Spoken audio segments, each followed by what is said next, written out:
Cek, cek.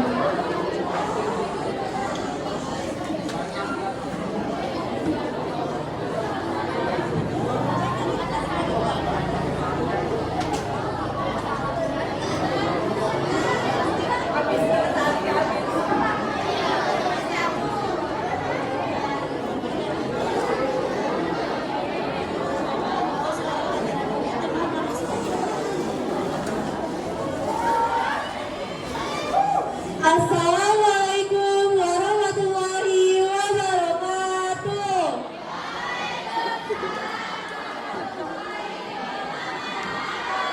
Selamat siang semuanya. Selamat siang Bapak Ibu guru yang terhormat.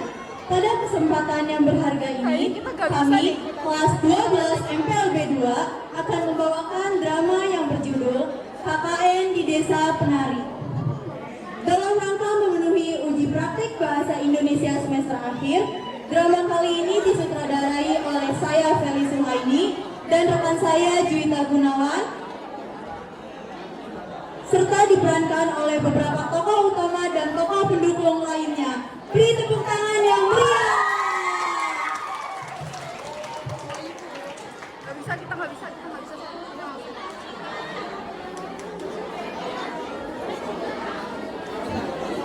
Kalau nggak kita tolong aja.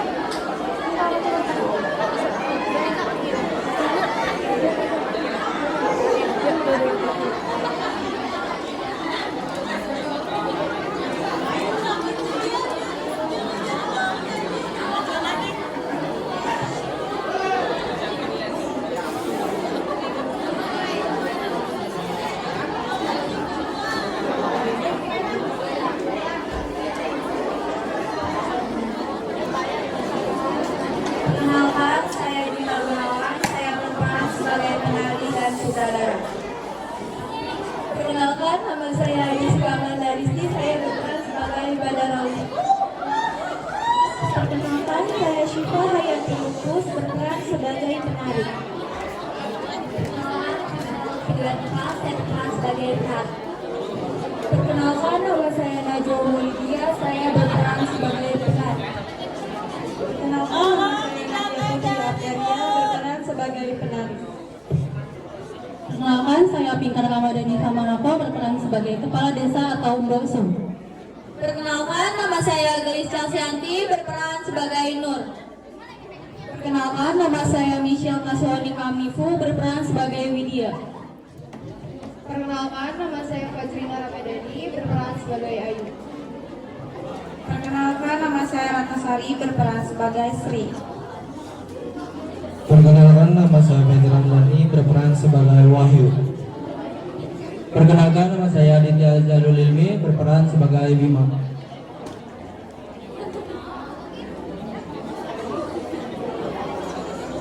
Perkenalkan, saya Febri Marcella, berperan sebagai Kakak Ayu.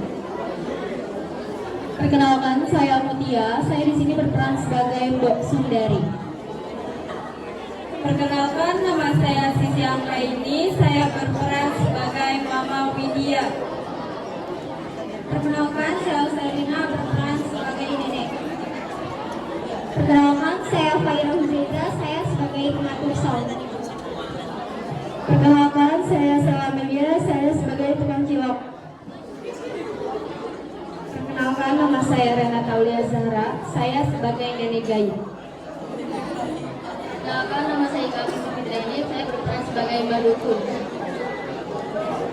Perkenalkan, nama saya Rika Aulia. Saya sebagai budak dari dan kami sebagai warga.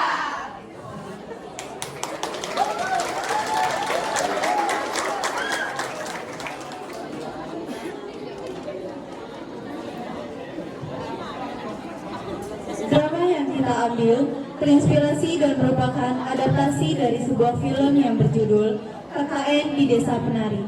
KKN di Desa Penari adalah film horor Indonesia yang diadaptasi dari kisah viral di Twitter karya Simple Man. Film ini disutradarai oleh Kak Awi Suryadi. KKN KKN di Desa Penari menceritakan tentang 6 mahasiswa yang melakukan KKN di sebuah desa terpencil di Jawa Timur pada tahun 2009.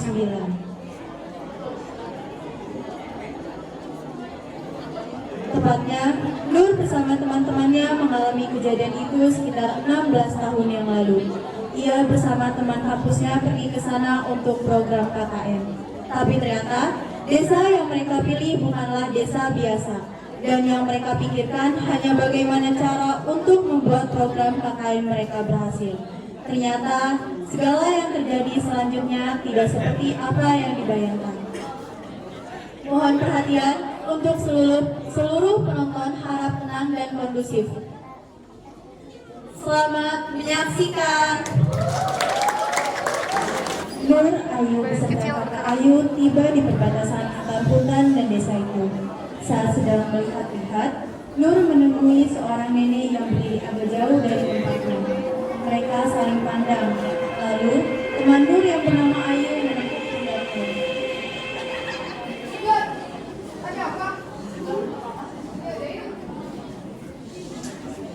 Saat sudah sampai di gerbang masuk desa tersebut, mereka disambut oleh kepala desa yang bernama Mbok Su.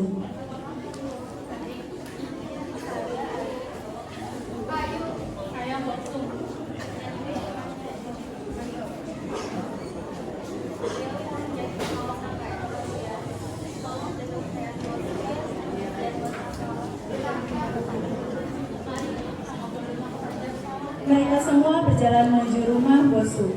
Sebelum Nur ikut berjalan, ia menatap aneh kepada sesajen yang berada di gerbang desa tersebut. Di rumah kepala desa,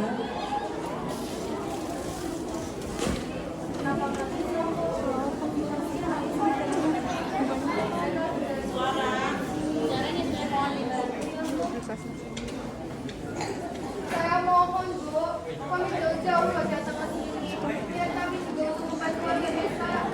Mohon dipertimbangkan ya Bu. Soalnya ini juga baru pertama kali bosan. Belum pernah ada yang bisa pakai ini. Berarti bisa dicoba kan Bu? Lagi pula kami gak akan menyusahkan. Semua masalah yang ada di desa ini kami akan bantu atasi. Baik, sama banyak. Makasih ya. Terima kasih Bu. kini mereka telah sampai pada sebuah tempat yang sepi dan jarang dijajah oleh warga desa. Di tempat tersebut, ada sebuah kolam yang terlihat sudah lama kering.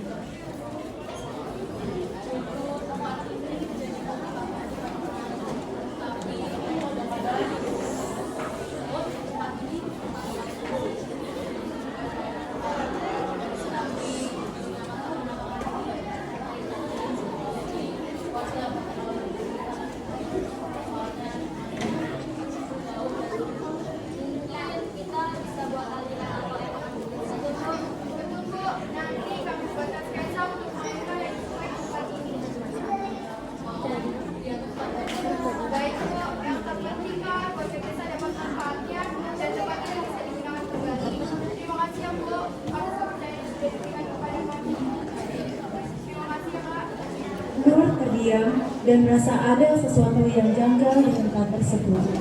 Di sebuah rumah, ada seorang ibu yang sedang menokok foto seorang anak gadisnya. Dengan wajah yang khawatir, ia berkata kepada anaknya,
Kini tibalah hari mereka melaksanakan KKN.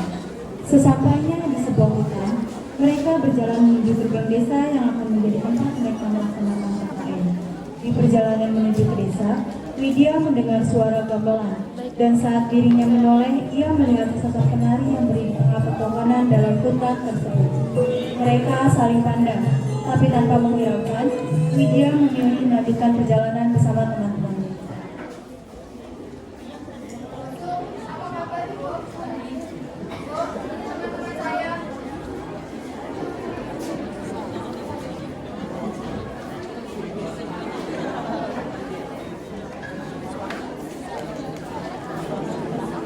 Teman-teman, ini Bosu.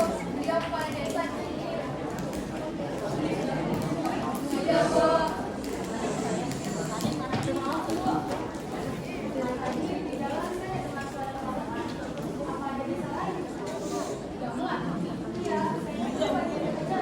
Kamu kapan dengar, Jawin?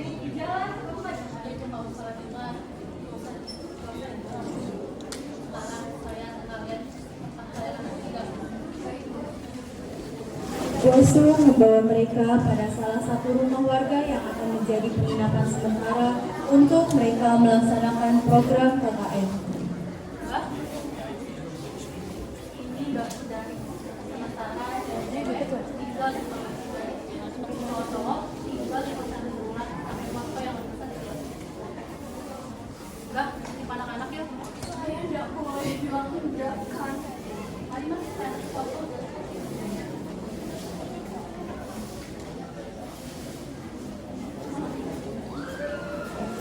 Keesokan harinya, kini mereka semua didampingi oleh Bosum berjalan menuju tempat yang sebelumnya sudah sempat didatangi Nur dan Ayu. Ini program utama kita.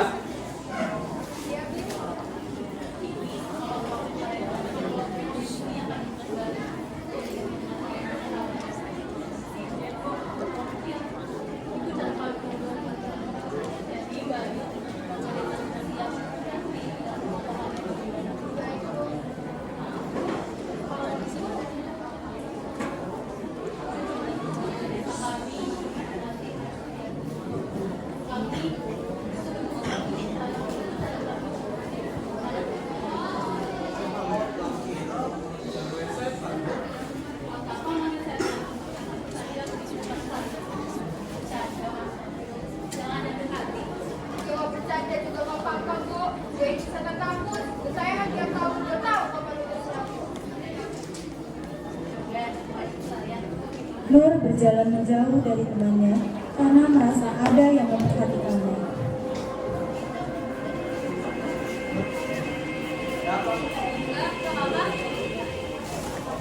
Sampai di situ, mereka kembali berkeliling desa bersama Bosum.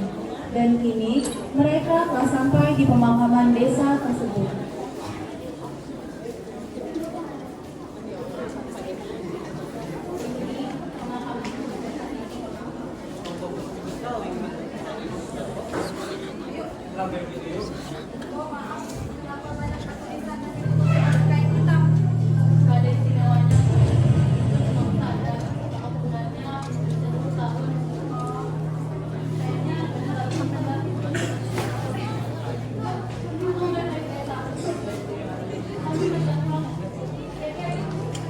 Bima dan Nur kembali ke desa. Sedangkan yang lain melanjutkan perjalanan mereka. Namun, sebelum melanjutkan perjalanan mereka, Widya melihat heran pada sebuah gapura kecil yang berada di perbatasan desa dan hutan. Maaf, Bu. Itu jalan kemana ya? Ibu ke hutan. Gapura itu batas antara desa dan hutan. Saya minta kalian semua jangan ada yang tetap ke sana. Apalagi sampai kalian nekat masuk ke dalam sana. Warga desa kami menyebutnya dengan nama kepaktiban. Bukan wilayah kami. Pada malam hari, di kediaman seorang dukun di desa tersebut, terlihat Bosum dan dukun tengah duduk di teras. Tak lama setelahnya, Nur datang dan berjalan menghampiri mereka. Malam-malam gini sini, masuk sini duduk. Maaf, Bu, ganggu. Gak apa-apa, ada apa?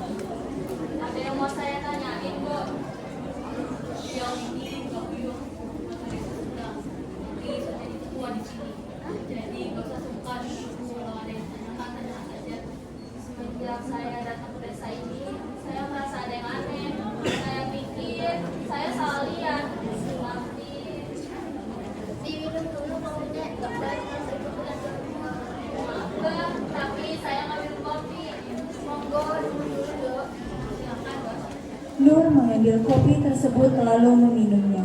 Tapi, ia merasa aneh saat kopi tersebut masuk ke tenggorokannya. Manis.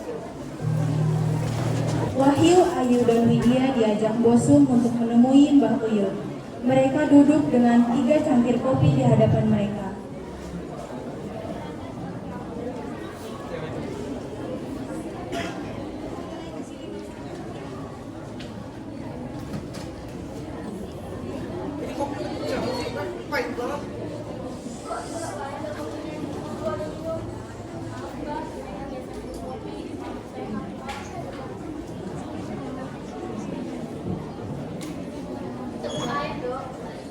Widya mengambil kopinya lalu meminumnya sampai habis.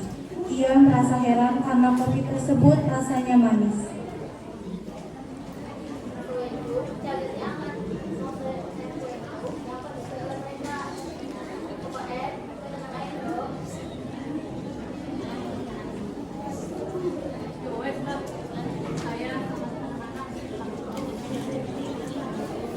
Mereka pun beranjak keluar dari rumah Mbah Uyut.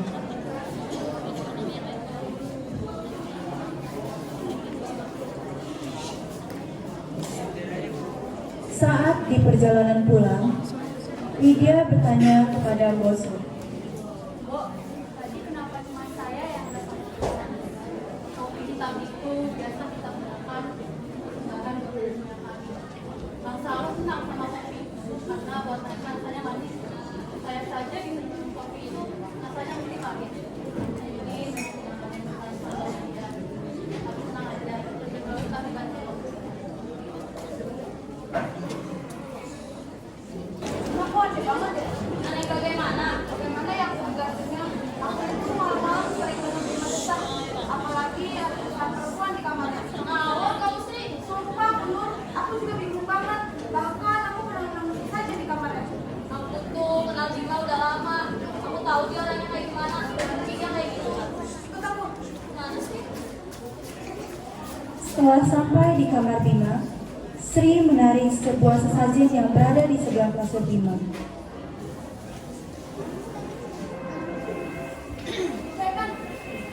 Nur terdiam, lalu tak lama setelahnya, mereka mendengar suara desisan ular dari dalam lemari baju Bima. Mereka berdua bangkit perlahan dan berdiri di depan lemari tersebut. Sri membuka lemari dan mereka terkejut melihat ada ular di dalamnya. Kini mereka semua pindah ke posko yang telah direnovasi untuk tempat penginapan selama mereka melaksanakan KKN di desa tersebut. Mulai sekarang kalian tinggal di sini. Jadi nggak repot tinggal di situ. Nanti aman-aman baiknya setelah sana. Aman-aman di sana. Dan ingat jaga sikap. Terima kasih ya, Bu. Bim, ada yang mau ngomongin sama kamu?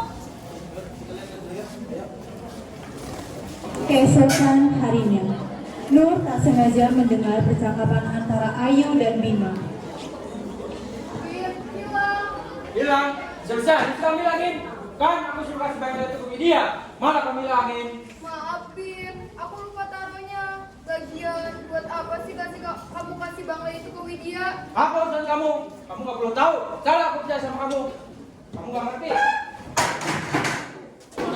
Pada malam hari, terlihatlah Sri dan Wahyu yang sedang duduk santai sembari mengobrol. Aku sama Nur ngeliat ular sama temanku itu loh. Juga ikut. Apa aku striker? Gimana itu tambahannya? Ya makanya aku gak ngerti. Tak lama setelahnya, Nur datang dan langsung bergabung. Bima dan Widya di mana? Widya naik kamar, Bima di kamar itu jaga tuh. Mungkin dia sibuk sama propernya. Wah, pasti sering mereka berdua nggak di lokasi propernya. Jangan-jangan mereka ke tapak tilas. Tapak silas. Iya, tapak tilas. Ngawur, itu tempat larang loh, Nur. Bosum sudah wanti-wanti dari awal kita jangan lewat situ. Kenapa? Sri, kita kapan ya bisa selesai proper ini? Mau pulang? Memang boleh sama pihak kampus. Kita bisa nggak lulus loh, Nur. Ya wes, besok aku mau pergi ke kota. Mana? Awak mau nitip apa? Aku ikut ya. Pusing di sini. Aduh, seriku, konco olehku. Aku wis ngajak dia yang lebih enak timbang awak nih. Cok. Ini listing saja minta ditemani. Yang aing petai, asu. Waalaikumsalam, Bim. Dari mana, Bim? Kamu nggak sholat tadi? Udah lama aku nggak ngeliat kamu ibadah. Ibadahku. Kamu nggak perlu tahu. Itu kan kamu.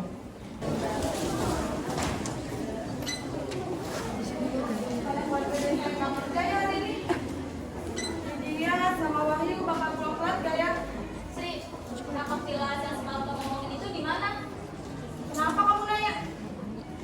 Enggak, aku cuma penasaran aja. Kan waktu kalian keliling, aku nggak ikut. Kamu tahu, di sana ada perbatasan antara desa dan hutan. Di sana ada sebuah gapura. Nah, kawasan sana namanya Tapak Tilas. Tapi aku nggak ngerti apa itu Tapak Tilas. Pokoknya bosku sudah wanti-wanti dari awal jangan lewat situ. Kenapa?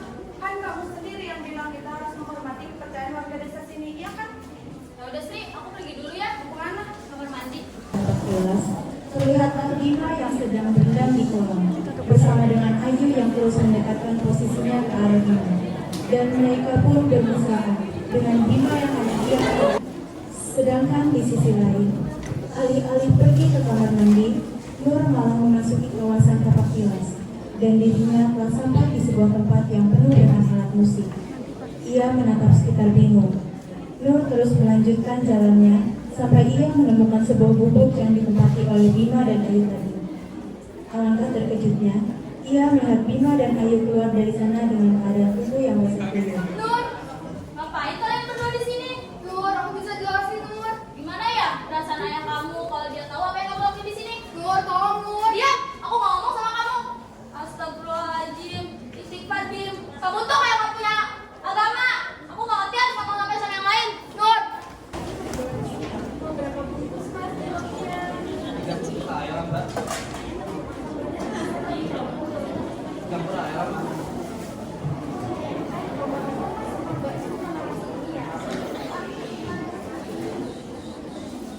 Kelihatan. Terus Mas sama Mbaknya tinggalnya di mana? Jauh lah, Mbak. Pokoknya ada desa yang sama hutan yang namanya Bentar. Mas buka. Ini loh Mas, Mbak. Mendingan saran saya mending Mas sama Mbaknya cari penginapan dekat sini saja. Gak baik kalau masuk hutan malam-malam untuk kejadian aneh-aneh. Kalau saya orang asli ini juga gak berani masuk hutan malam-malam. kan mawin doyan aku. Ya nggak oleh lah, Mbak. Masa aku ngajak kan gadis ini. Kalau dia aku sih mau banget. Ya wes. Aku langsung pulang gitu ya. Ya, kalau Mas sama Mbaknya maksa, pesan saya. Kalau udah masuk hutan, pikirannya jangan kosong. Banyak-banyak berdoa. Kalau ada suara aneh, jangan dihiraukan. Langsung aja bablas ya Mas. Mas jadi dapat kemana? Mas. Ada apa sih yuk? Jangan bercanda lah. Siapa yang punya? Win, orang yang jaga gimana, Win? Udah bawa masuk. Kamu sudah siap. Ya kaget ya. Yuk, ingat gak apa kata gue bilang tadi? Kalau ada apa-apa, jangan bilang saja. Langkah keduanya terhenti saat melihat sosok wanita tua dengan sebuah tongkat di depan mereka. Kamu juga.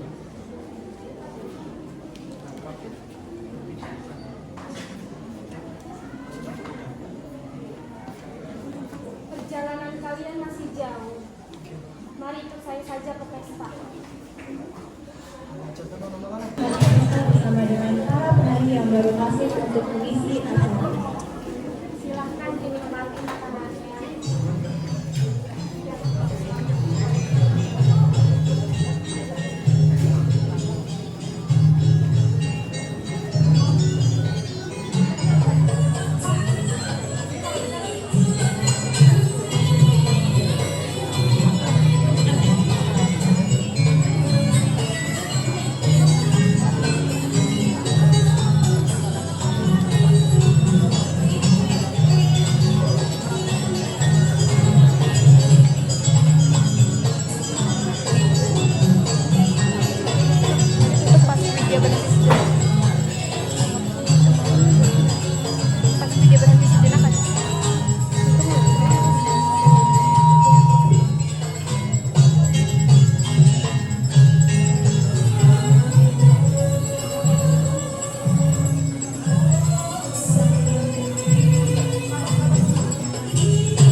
mulai memasuki pesta dan menari.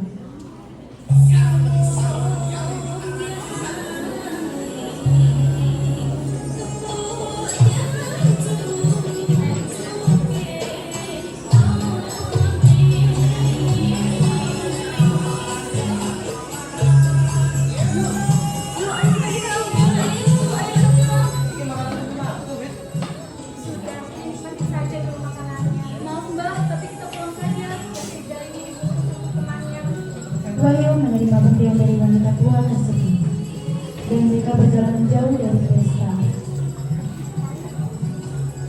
Saat berjalan, Widya berhenti sejenak menatap para warga yang menatapnya dengan tatapan penghinaan. Terlihat Nur sedang kebingungan dan merasa kecewa terhadap Bima dan Ayu. Aku tuh mau ngerti loh sama kalian. Kita ini di desa orang. Malu. Kita bisa diusir sama mereka. Gak punya otak aku, Bim. Nafsu kalau diikutin. Maaf Nur, aku menyesal. Sekarang aku percaya apa kata Sri. Dia sering dengar suara cewek di kamarmu. Maksudku Nur, Bim. Tanggung sendiri akibatnya. Tak lama setelahnya, Wahyu dan Widya tiba di pos dan langsung menghampiri yang lain. Nur, yuk, Bim, akan dua cerita seru. Ada apa yuk? Wahyu dengan semangat bercerita tentang kejadian yang ia alami di perjalanan, di mana teman-temannya tidak percaya atas apa yang diceritakannya. Karena kepala desa pernah memberitahu mereka bahwasannya desa di sekitar hutan ini hanya satu, yakni desa tempat mereka melaksanakan KKN. Bukannya cuma ada satu desa aja ya di sini? Tapi ada kan, Bit? Bit, ngantuk, Bit. Coba, mana? Mana kepada catatannya? Tunjukin kita tahu, mana? Wahyu mulai membuka bungkusan daun pisang tersebut, dan mereka semua heran saat mencium bau yang kurang enak dari dalamnya. Saat dibuka, mereka semua terkejut melihat sebuah kepala monyet berlumuran darah dan langsung dilempar oleh Wahyu. Nur terlihat mengobrak-abrik tas Ayu. Saat sedang fokus mengobrak-abrik, tiba-tiba ia mendapati selendang di dalam tas tersebut.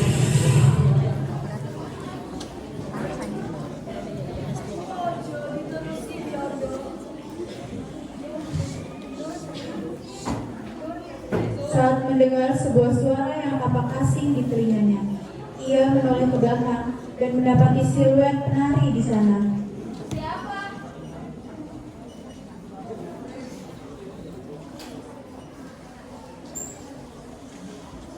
Lebih baik kamu gak usah ikut-ikutan, atau kamu yang akan membayarnya. Aku saranin kamu untuk jauhin dia. Jauhin apa, Win? Kamu gak perlu tahu. Aku hormati pada siapa yang ada di belakangmu sekarang. Tapi aku gak bakal ragu untuk nyelakain kamu kalau kamu terlibat. Ngerti, dong? Penari yang memasuki tubuh Widya tersebut membungkuk memberi hormat pada sosok yang ada di belakang Nur, dan sosok tersebut terlihat mengangguk.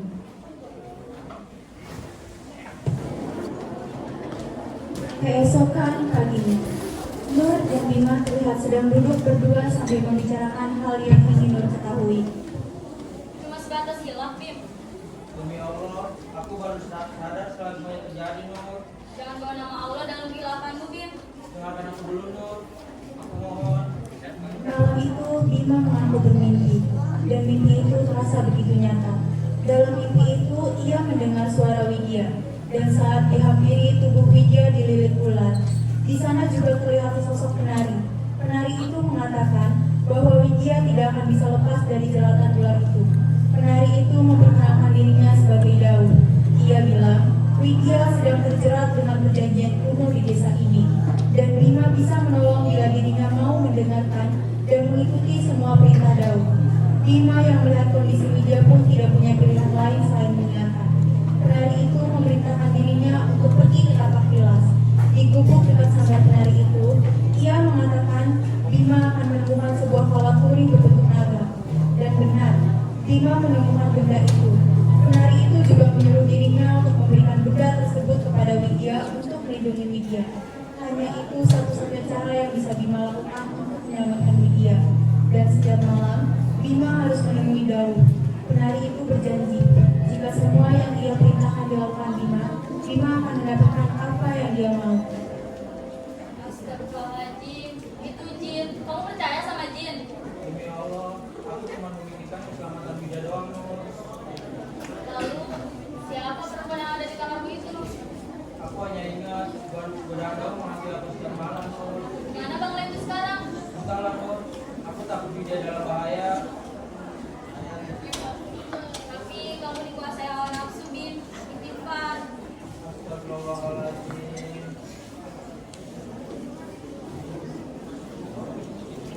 Aku juga bermimpi video bersama ular. Apa ini pertanda, Bin?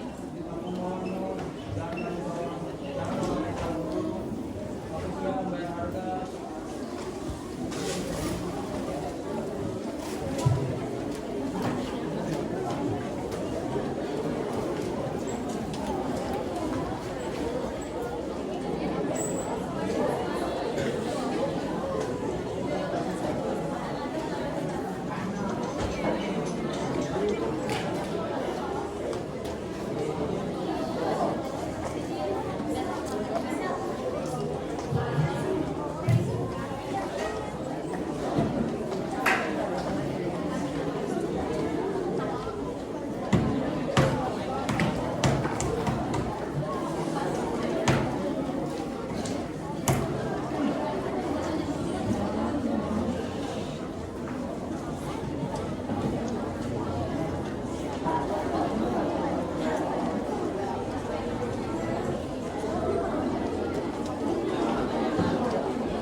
Keesokan harinya, Widya yang baru saja selesai mengerjakan program masuk ke dalam rumah, dan ia pun mendapati Nur sedang duduk menggunakan minyak putih.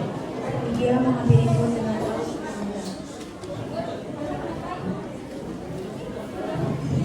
Aku yang cantik, kamu suka di sini. Jadi, apakah kamu padaku? Widya menangis ketika menyadari bahwasannya yang ada di hadapannya kini bukanlah Nur, melainkan sosok lain yang memasuki tubuhnya. Kenapa kamu menangis, anak cantik? Tolong jangan menangis. Gak baik nangis. Anak cantik itu pun telah bertumbuh pada Rawi. Kamu tidak tahu siapa aku, nak. Kamu pikir kalau aku gak ada di sini, teman kamu yang menyebabkan bencana. Siapa yang bodoh buat dosa tidak akan membawa bahaya kepada cucuku.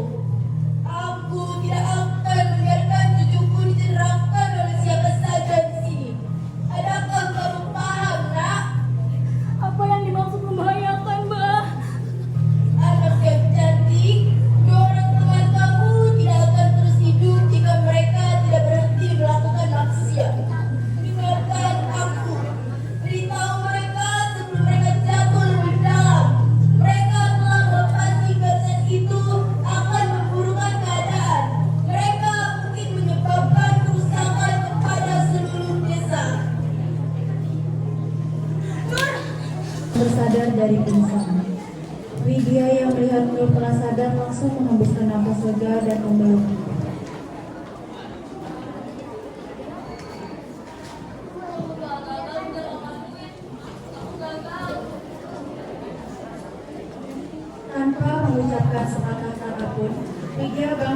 pergi meninggalkan Nur seorang diri. Saat melihat Widya pergi, Nur terdiam sebentar sembari mengingat sesuatu dan langsung mengobrak-abrik tas Widya. Di sana, ia menemukan sebuah bangle dan langsung membungkusnya dengan sebuah Al-Quran menggunakan selendang yang sebelumnya ia temukan di tas kayu. Nur menyimpan benda tersebut ke dalam tasnya dan langsung beranjak pergi menyusul teman-temannya yang lain.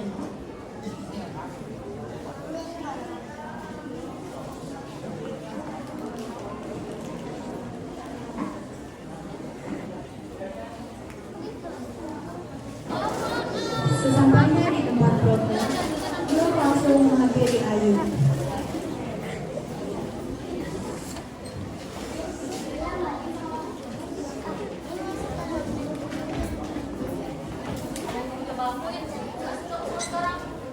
Aku gak ngerti apa yang kamu maksud. Aku numpang di tas Widya. Aku juga nemu selendang di tas kamu. Dari mana kamu selendang itu? Kamu memang gak privasi, Nur. Kenapa kamu urus barang aku? Bangle itu dari Bima kan? Dia dapat selepas bermimpi. Apa kamu tahu siapa di dalam mimpinya? Dia jin yuk. Kamu percaya sama jin? Apa kamu dapat dari jin yang sama? Aku. Iya, iya. Kamu jelasin. Memang Bima menyuruhku menaruh bangle itu ke tas Widya. Tapi tidak aku lakukan. Lalu ada seorang Daud datang kepadaku. Dia menyuruhku untuk menaruh bangle itu ke tas Widya. Lalu aku lakukan. Dengan imbalan dia memberikan aku selendang. Selendang itu dapat memikat hati Bima kepadaku. Gila kamu! Itu jin. Kamu buat perjanjian sama jin. Ikut aku. Ikut aku ke rumah. Ada yang perlu aku ngomong sama. Ayo kita pulang ke rumah. Kita isi propernya malam ini. Kenapa? Kenapa kita gak boleh selesai proper ini? Nur, kenapa kamu nangis? Kita mau ke kamar dulu, tapi aku mohon kita selesaikan masalah ini dulu Nur. Gak ada buat yang lain. Tapi kita berada dalam bahaya, Bin. Ada yang gak beres di kampung ini. Kenapa nangis yuk? Kan kamu yang punya tempat ini. Tempat ini gak salah. Ini salah kita. Nur terdiam dan menunduk, membuat yang lain mengerti bahwa terlihat mereka semua sedang tertidur pulas. Widya terbangun karena mendengar suara gamelan. Ia pun berjalan mengikuti suara gamelan tersebut.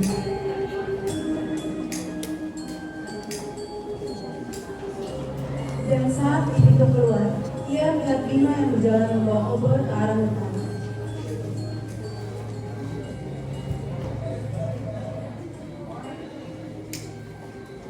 Bim!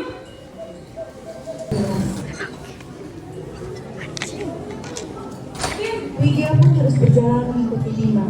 Ia sampai ke sebuah tempat yang terdapat alat musik. Widya menemukan sebuah mobil dan Widya pun mengintip ke dalam. Betapa terkejutnya, ia melihat sosok penari yang ia lihat di pesta kemarin dan tubuhnya dililit oleh ular. Widya memundurkan langkahnya. Saat menoleh, Widya terkejut melihat seorang wanita tua yang sebelumnya ia dan wanitanya. Saat menyadari dirinya berada tepat di hadapan para warga yang sudah berlumuran darah. Kamu adalah Daud yang aku tunggu. Widya terkejut saat menoleh ke arah suara yang ditunjukkan kepadanya. Di sana, ia mendapati seorang penari cantik yang berjalan ke arahnya. Kamu wangi sekali, Dok. Di sini ayo, Dok. Di sini ayo, Dok.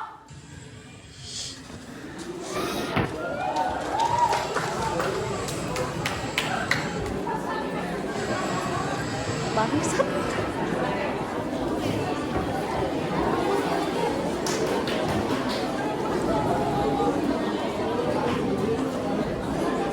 Hey.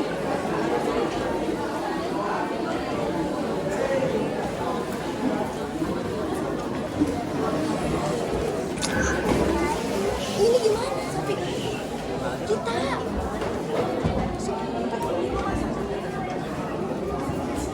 Semua.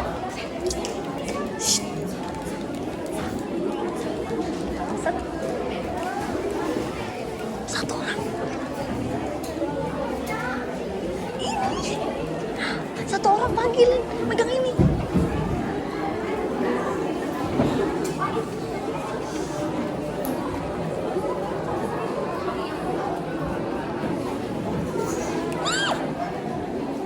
Rano.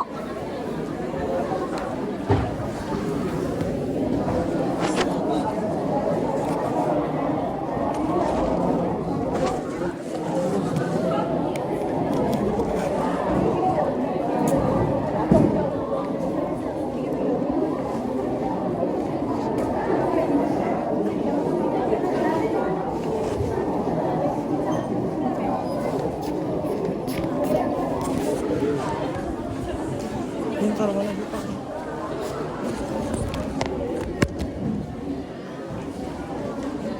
Nur terbangun dari tidurnya. Ia menoleh dan mendapati Lydia yang tidak ada di kasur.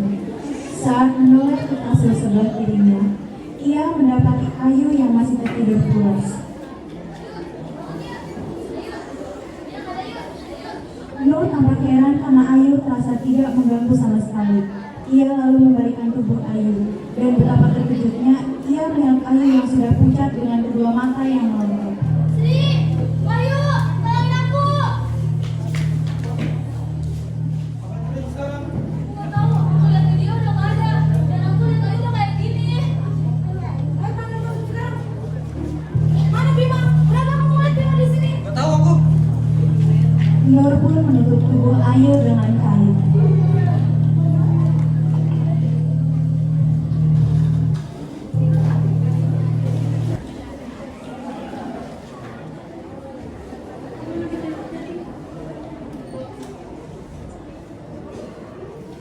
Bima dan Ayu beristirahat di kamar tias. Tapi Bima bukanlah dirinya yang normal. Ia mengikuti semua apa yang dikatakan oleh itu. Kata dia jauh. Tapi aku mohon selamatkan Ayu dan Bima. Ambil koin sekarang.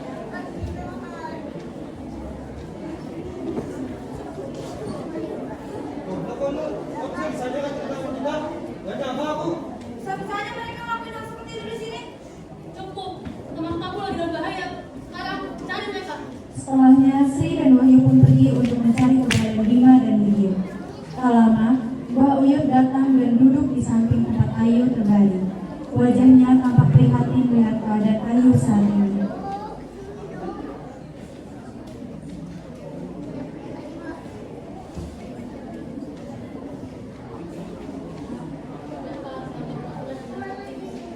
Mbak memberikan selendang hijau dan bangga yang ditemukan oleh Nur itu kepada Mbak Uyut.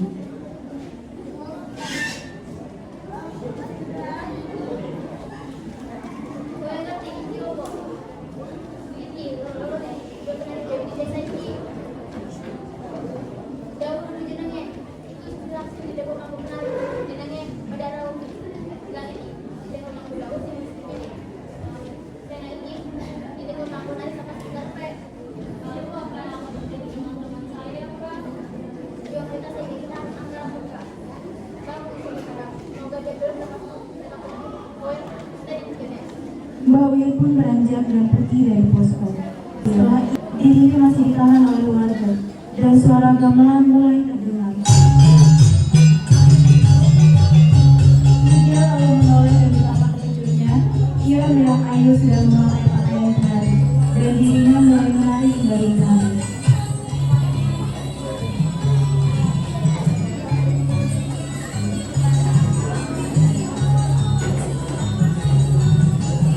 Tapi, tak lama setelahnya musik berhenti. Saat mendengar lolongan anjing, para warga membuka jalan yang membuat Lydia bingung. Di ujung sana terlihat Mbak Uyut berdiri. Lydia pun langsung berlari menghampiri Mbak Uyut dan berjalan menuju keluar dari tempat tersebut.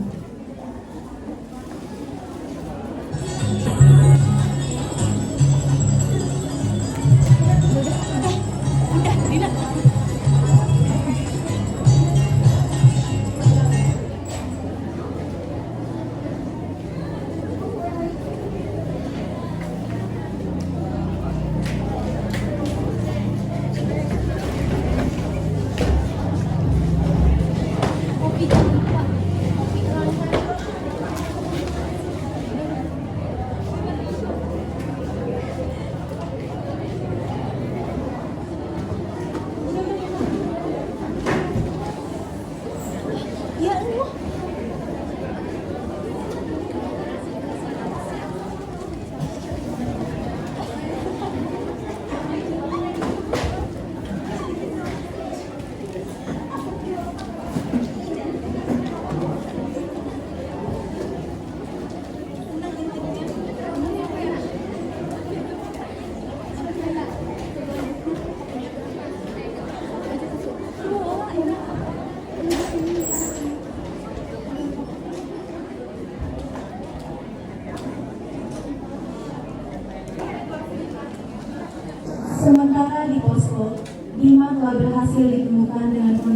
jauh dari kata baik. Seluruh tubuhnya pucat dan kedua matanya melotot. Nur, Wahyu, dan Sri sangat amat sedih melihat keadaan temannya tersebut. Widya pun tiba di posko yang diantar oleh Ibu Sundari.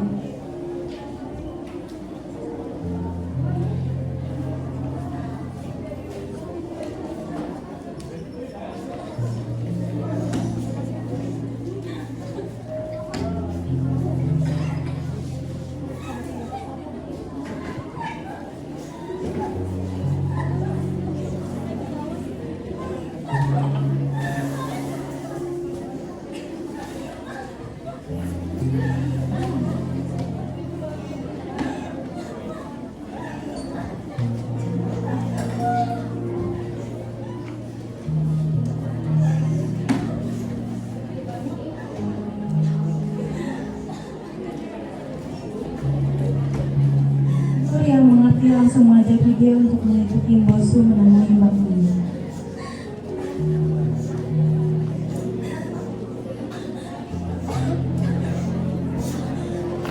Mbak Uyut memberikan segelas kopi kepada Widya dan langsung diminumnya tanpa ragu.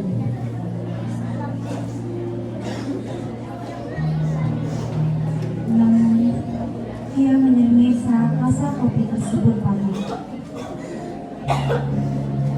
Jiwa bocah-bocah gue dan antara mereka. Bulan itu anak dari maka jadi ayu itu dari kasih dari si anyar jadi ayu joget sampai tangan anak ini mereka pada dihukum atas apa yang mereka lakukan. Namun saya mundur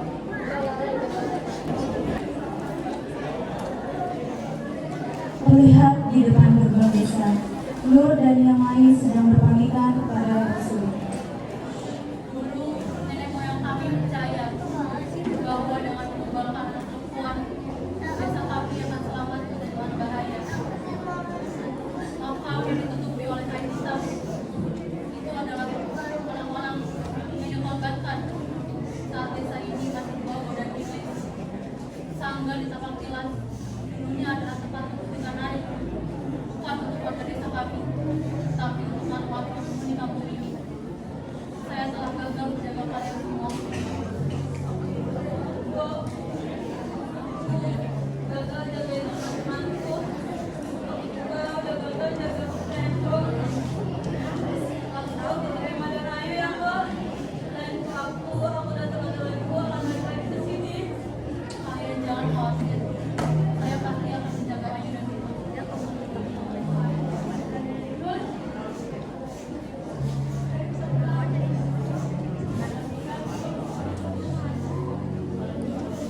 Petang itu, Nur meninggalkan kampung dengan rasa bersalah yang sangat besar.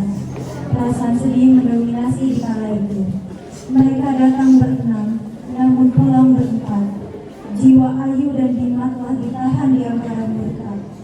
Bima meninggal 4 hari setelah kepulangan mereka, sedangkan Ayu meninggal 3 bulan setelahnya. Dan kini hanya doa yang bisa dirapalkan untuk mengenang kedua temannya.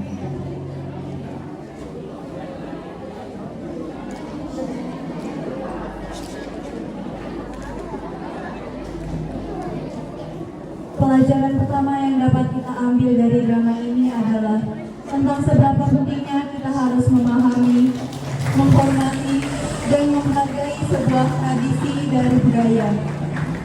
Hal ini dapat membantu kita menghindari kesalahpahaman dan konflik yang menimbulkan masalah besar. Pelajaran yang kedua yaitu konsekuensi dari tindakan yang tidak tanggung jawab, seperti mencemari tempat suci dengan perkataan atau perilaku yang tidak baik. Drama ini juga menunjukkan bahwa mengakui kesalahan dan meminta maaf adalah kunci utama kita untuk memecahkan suatu permasalahan yang terjadi. Sekian persembahan drama dari kelas kami. Terima kasih atas perhatian Bapak, Ibu Guru, dan teman-teman semuanya. Mohon maaf apabila masih banyak kekurangan dari kami dalam menampilkan drama ini. Ini adalah penampilan terakhir dari kami. Dan pada kesempatan ini, kami segenap kelas 12 MPLB 2 izin pamit. Semoga kita semua bisa kembali dipertemukan dalam kesempatan terbaik yang Tuhan berikan. Wassalamualaikum warahmatullahi